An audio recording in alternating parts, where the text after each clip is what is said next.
네, 우리 오늘 말씀은 사무엘서 3장입니다.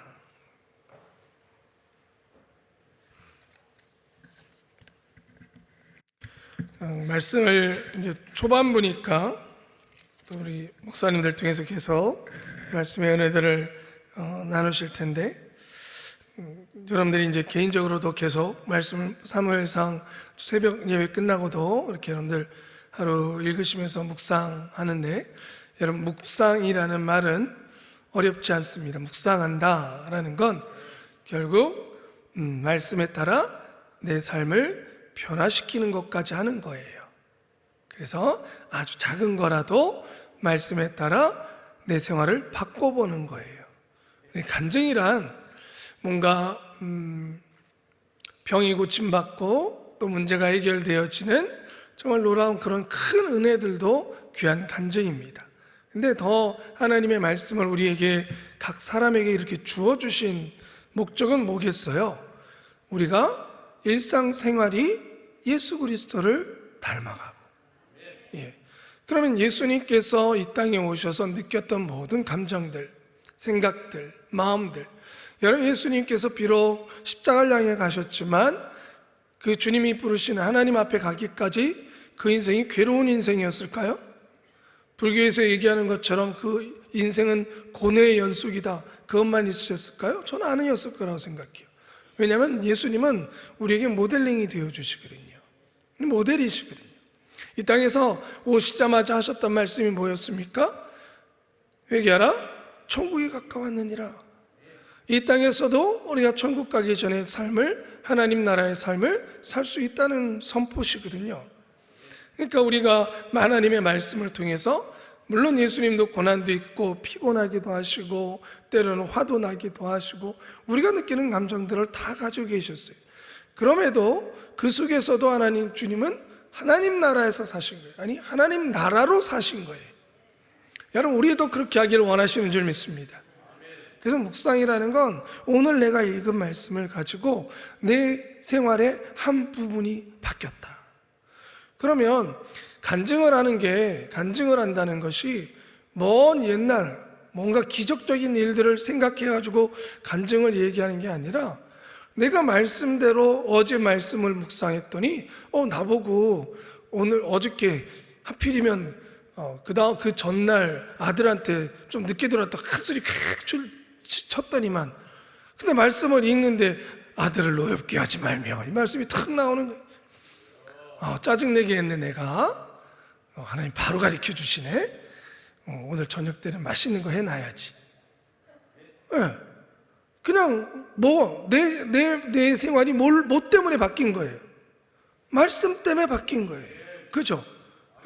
누가 와서 얘기해 준 게 아니라, 아유 너 좀 아들한테 그만 좀 소리쳐, 이게 아니라 하나님의 말씀이, 내가 읽었더니 그 말씀이 나를 바꾸신 거예요. 여러분, 이게 말씀대로 사는 삶 아닌가요? 그죠? 거창하는 게 아니에요. 그리고 이게 묵상이에요.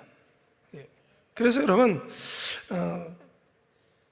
이제 제가 좀 성경 앞에 부분을 들어서면, 여러분 사무엘상을 이렇게 읽어나가실 때, 사무엘서는 물론 사사시대에서 왕국의 시대로 넘어가는 역사를 기록해 놓고 있어요.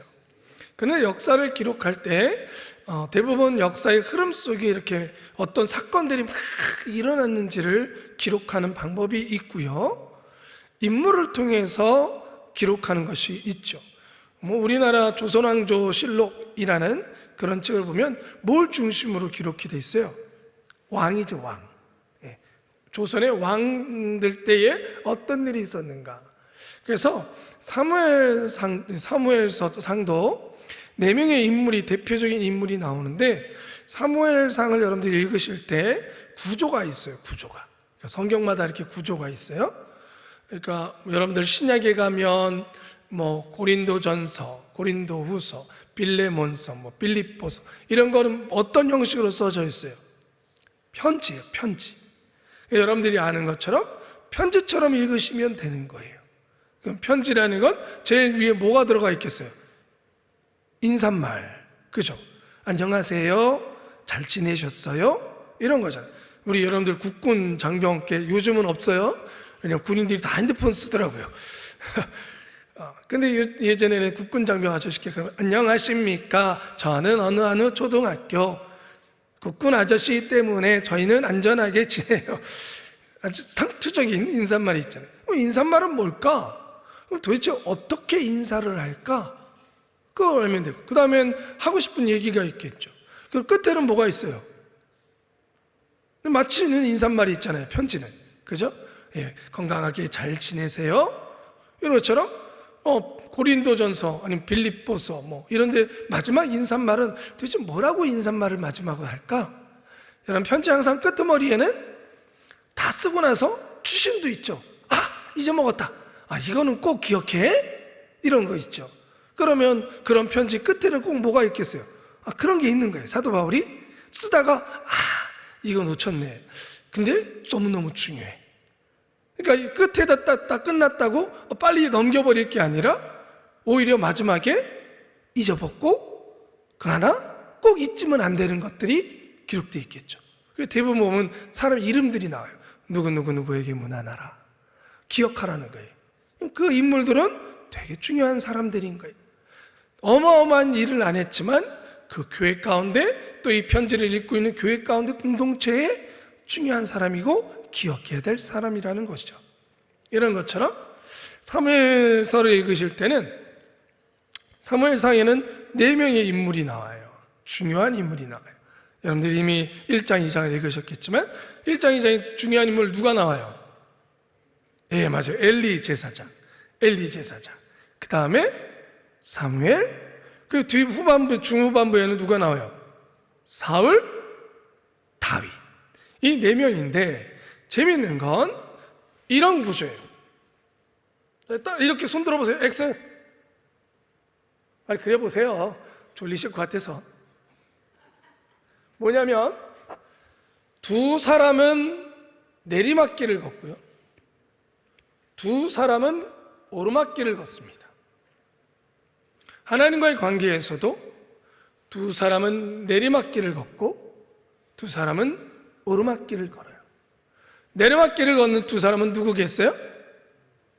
엘리와 사울이에요. 오르막길을 걷는 사람은 누구겠어요?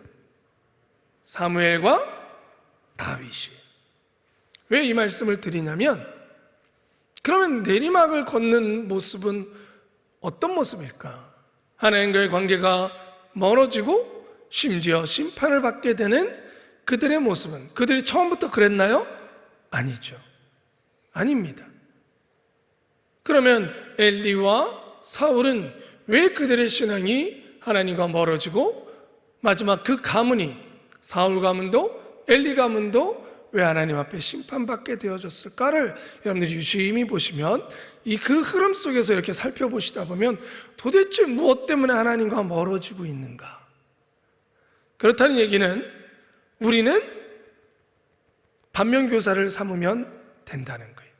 혹시라도 내 지금 영적 상태가 사울과 엘리의 모습과 비슷한 모습은 나타나지 않는가를 여러분들이 살펴보시면 되겠고, 사무엘과 다윗은 오르막이에요. 그러면 이 두 사람은 어떻게 하나님과 가까워지고 하나님 앞에 쓰임받게 되어지는가?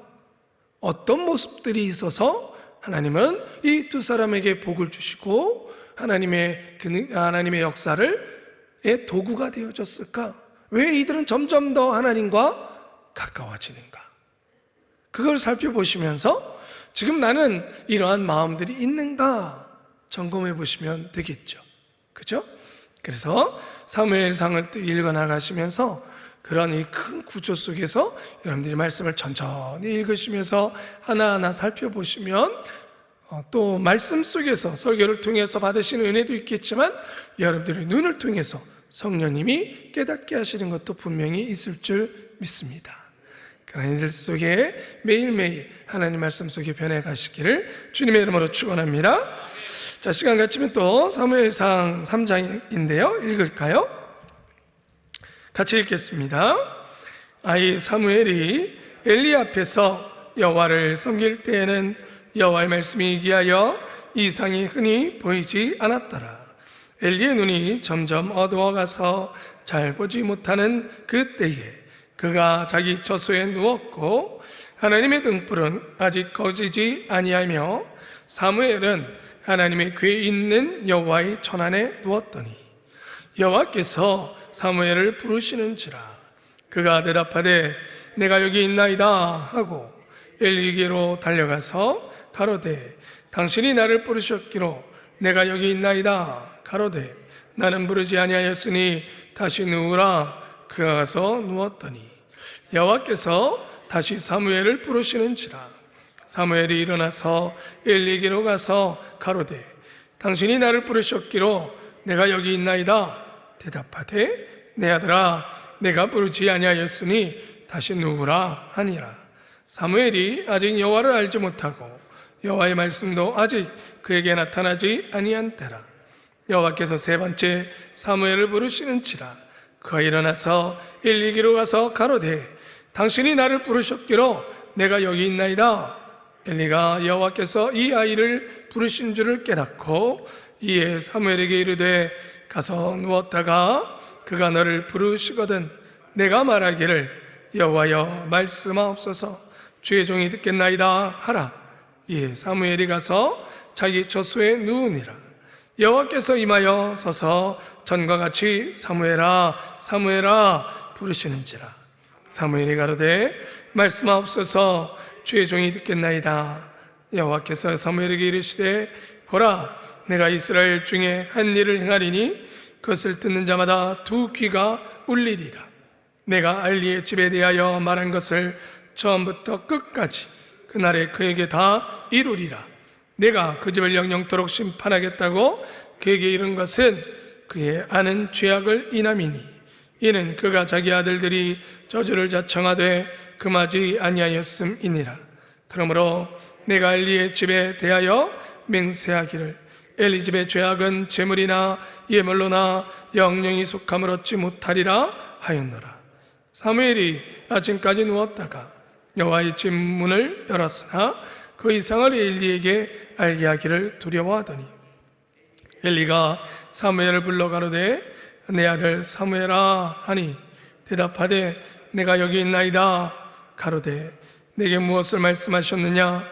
청하노니 내게 숨기지 말라.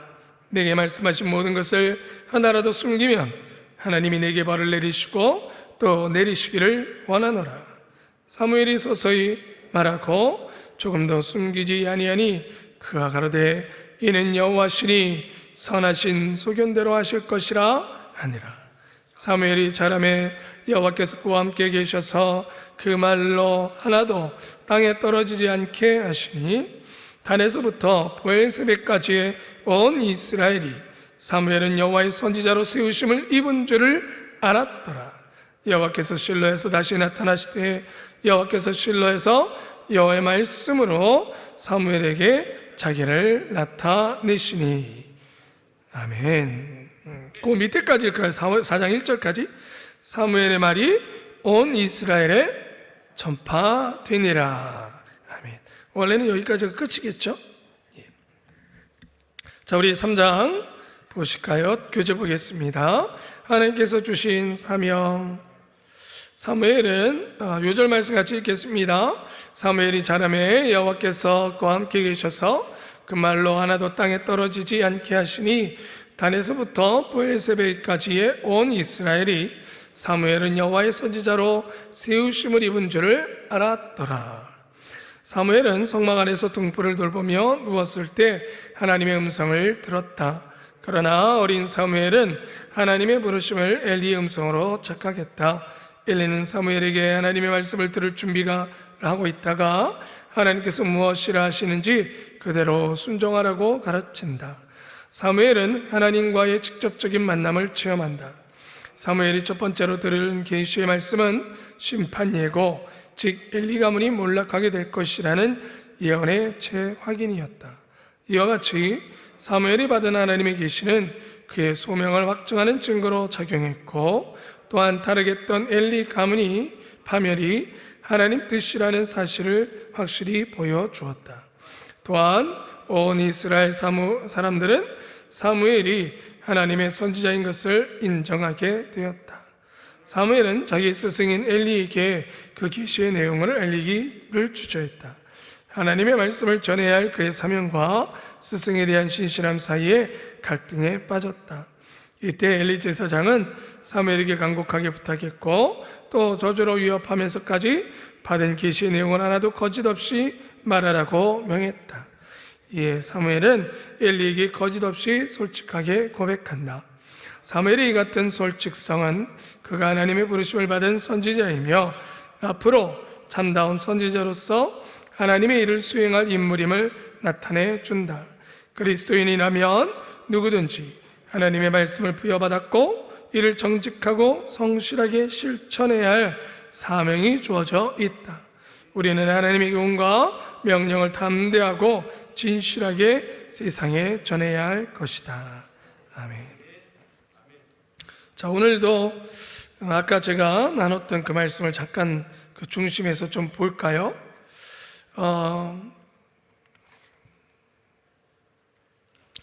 여러분 이 사무엘상의 초반부에 이 배경을 여러분들 꼭 아시고 또 말씀을 계속 묵상해 나가셔야 돼요. 아시는 것처럼 여전히 왕은 없죠. 이스라엘은 아직 왕이 없습니다.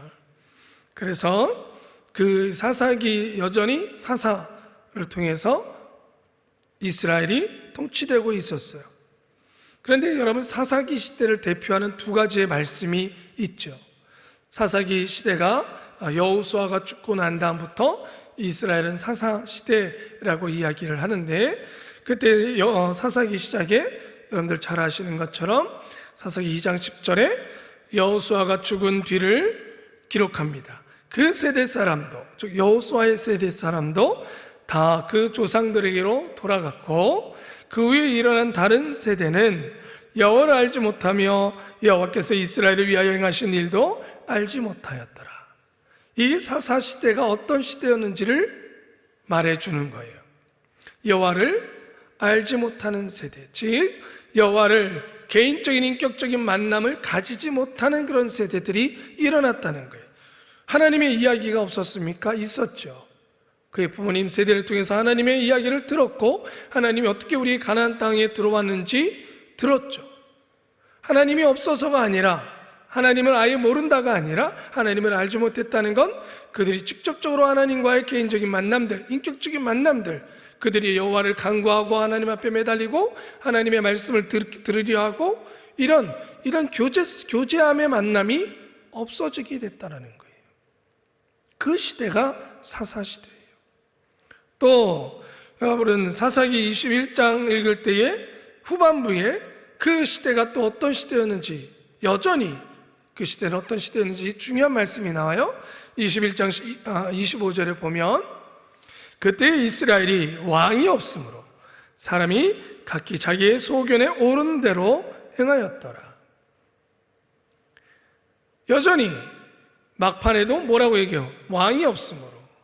이 왕이 없다라는 것은 실제적인 왕정, 그 당시에 대부분의 이스라엘의 주변 민족들은 민족 중심에서 왕정 체제로 바뀌어가고 있었어요. 시대가. 왕정, 그런데 이스라엘은 여전히 사사, 즉 12부족의 연합체로 있었어요. 공동체로 있었어요. 왕 하나가 다스리지 않았어요. 그런데 그들은 여전히 이 주변 국가들을 부러워했어요. 그런데 여러분, 왕이 없어서 왕이 없었다라고 기록할까요? 아니죠. 이 말씀은 이스라엘이 하나님을 왕으로 여기지 않았다라는 거예요. 그리고 다 자기가 왕되어져 있었던 거예요. 각자의 소견에 옳은 대로 행하더라. 그래서 여러분, 사사기 후반부에 레위지파를 중심으로 해서 얼마나 하나님을 무시하며 하나님이 우리 주셨던 말씀들이 무너져 내렸는지가 사사기 후반부에 나타나죠. 지금 그 시대 속에 있어요. 그러니까 엘리와 사무엘상은 그 시대와 전혀 무관한 시대가 아니에요. 그 시대 속에 사무엘이 태어난 거예요. 그 시대 속에 엘리 제사장이 있는 거예요. 다 각자의 자기 소견에 옳은 대로 행하더라. 그들의 이스라엘의 영은 죽어가고 있었어요. 그 대표적인 인물로 하나님 누구를 두신 거예요? 엘리를 보여주시는 거예요. 하나님 죽어가고 있는 이스라엘의 영혼들, 죽어가고 있는 그 영이 죽어가고 있는 엘리 제사장의 모습. 여러분, 그 모습이 어떻게 오늘 나타나나요? 그래서 이 사무엘 3장을 보면 사무엘도 참 눈에 들어오지만, 즉 여러분 라이징 선이라고 얘기하죠. 떠오르는 태양. 점점 쫙 사무엘이 마치 점점 떠오르는 태양처럼 쫙 올라오는 모습이 나타나는 반면에 사라지는 달, 엘리 제사장의 모습을 우리는 살펴볼 수 있어요. 첫째로 무엇이 보여요? 여러분, 엘리 제사장의 모습을 통해 이스라엘의 영적 상태를 뭐라고 얘기하냐면, 오늘 말씀 2절에 이렇게 얘기하죠. 엘리의 눈이 점점 어두워져 가서 잘 보이지 않더라. 물론 엘리 제사장이 나이 많이 들어서 눈이 실제로 안 보인 것도 있지만, 사사기부터 시작해서 하나님은 계속 영적인 상태를 대표적인 사람들의 모습을 통해 보여줍니다. 여러분, 그 신명기 말씀에 보면 모세를 이렇게 표현하죠. 37장에 모세가 죽을 때 나이 120세였으나 그의 눈이 흐리지 아니하였고 그 기력이 쇠하지 아니하였더라. 그 눈이 흐리지 아니하였고 라는 표현은 하나님과의 관계성에 대한 표현이에요. 그가 하나님과 여전히 대면하며 하나님과 소통하며 하나님과 기도하며 하나님께서 그의 이야기를 듣는 그런 관계였다는 거예요. 그런데 엘리는 그의 눈이 어두워졌더라 그랬어요. 어두워져 잘 보이지 않더라. 이게 이스라엘의 영적인 현재 상태예요. 그들의 영의 눈이 어두워져서 하나님의 말씀을 보려 하지도 아니하고 하나님의 뜻이 무엇인지도 알지 못하는 거예요. 또 두 번째로 엘리의 모습 속에서 죽어가고 있는 이스라엘의 영혼들, 여러분 오늘 말씀에 하나님의 말씀을 듣는 사람은 누구여야 돼요? 엘리 제사장이어야 돼요. 그런데 하나님의 부르심은 엘리 제사장이 아니라 어린 사무엘에게 임하고 있다는 거예요. 들어야 될 사람이 듣지 못하고 있어요. 깨닫고 전해야 될 사람이 전하지 못하고 있어요. 이게 이스라엘의 모습이요, 엘리 제사장의 모습이에요. 그나마 남아있던 것들이 있었어요. 근데 이 말씀을 제가 읽으면서 참 저는 씁쓸하다. 뭐였냐면 엘리 제사장이 그나마 하나님께서 쓰셨다는 것이, 사무엘을 부르시는 사무엘이 엘리 제사장한테 와서 저 불러셨어요? 그랬더니 그 3번 만에 하나님께서 사무엘을 부르시는구나 라는 걸 깨달아요. 그나마 그걸 알아차려요. 그리고 사무엘에게 알려줘요. 너를 하나님이 부르신다. 또 분명히 하나님께서 사무엘에게 주었을 메시지가 있다는 걸 엘리 제사장이 깨닫고, 그런데 자기에게 아무 얘기 안 하는 거예요. 보통 같으면 여러분 어떡하시겠습니까? 하나님의 음성을 들었으면 제사장님 제가 하나님의 음성을 들었어요 하면서 아침부터 달려왔을 거 아니에요. 그런데 아무 얘기 안 해요. 이 아이가 하나님께 받은 메시지를 전해주기를 두려워하고 있구나, 어려워하고 있구나. 그걸 깨닫고 사무엘아 다 얘기해라. 이 참 하나님의 사람으로서 쓰임받았던 그가 마지막 꺼져가는 불빛처럼 가지고 있던 영성이었어요. 하나님의 선택한 사람이 전해야 될 메시지는 마지막으로 사무엘에게 가르치는 거예요. 가감없이 말해라. 두려워 말고 전해라. 하나님의 말씀은 너가 통제할 것이 아니니 그것이 때로는 심판의 말씀일지라도 말하라. 마지막으로 가르치고 있어요. 저는 이 모습을 보면 참 씁쓸하더라고요. 사랑하는 성도님, 우리 사무엘에 대한 건 앞으로도 라이징 선, 떠오르는 태양 사무엘이 어떻게 하나님께 쓰임받으며 떠오르고 있는지는 오늘 후반부의 말씀뿐만 아니라 앞으로 계속 나올 거예요. 그런데 오늘 져가고 있는 달처럼 엘리의 모습을 통해 혹시 우리가 이렇게 되지는 않았으면 좋겠습니다. 아멘이십니까? 이런 나이랑 상관없습니다. 오히려 나이가 들어도 모세처럼 그 영혼이 맑아서, 이번에도 우리가 교회 교육이 시작되지만 가끔씩 이렇게 교육을 하다 보면 어떻게 와 계시지? 막 공부하셔야 되고 좀 머리 쓰시고 막 고민하셔야 되고, 특히 저 같은 경우 막 숙제도 막 내준다는 소문도 막 나 있고, 그런데 연세 많으신 분들이 들어와 계세요. 너무 감동이에요. 막 감사하고 막. 예. 영혼이 깨어있는, 배우려고 하고 알려고 하고 사모하는 마음이 있고, 할렐루야. 나이와 상관없이 그 영혼이 하나님의 말씀을 사모하며 깨어서 더 들으려고 하고, 그 영의 눈이 어둡지 않은 거예요. 하나님의 말씀이 안 들리지 않는 거예요. 할렐루야. 여러분, 모세와 같이 우리는 하나님 부르시는 날까지 그의 눈이 어둡지 않더라.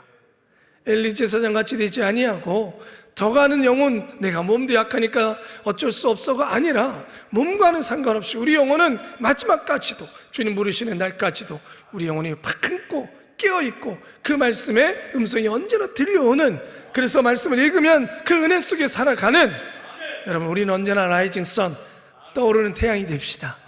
아멘. 기도하겠습니다. 걸어가신 아버지 하나님, 엘리 제사장도 하나님께 한테는 쓰임받았을 겁니다. 그러나 아버지 하나님, 나이가 들어가는 것이 절대로 영혼이 약해져 가는 것은 아님을 믿습니다. 여기는 우리 모두들, 하나님, 우리 인천 순목교 모든 성도님들은 아버지 하나님, 그 나이와 상관없이, 그 육신의 연약함과 상관없이 사무엘과 같이 깨어나고 떠오르는 영혼이 되게 하시고, 아버지 하나님, 언제나 하나님의 말씀과 음성을 들으며 그 말씀을 깨달아 또 우리를 통하여 하나님의 뜻이 전파되어지고 나누기를 원하시는 하나님의 계획과 역사에 쓰임받는 우리가 되게 하여 주시옵소서. 씁쓸한 엘리가 되지 않게 하여 주시옵소서. 예수 그리스도의 이름으로 기도드리옵나이다. 아멘.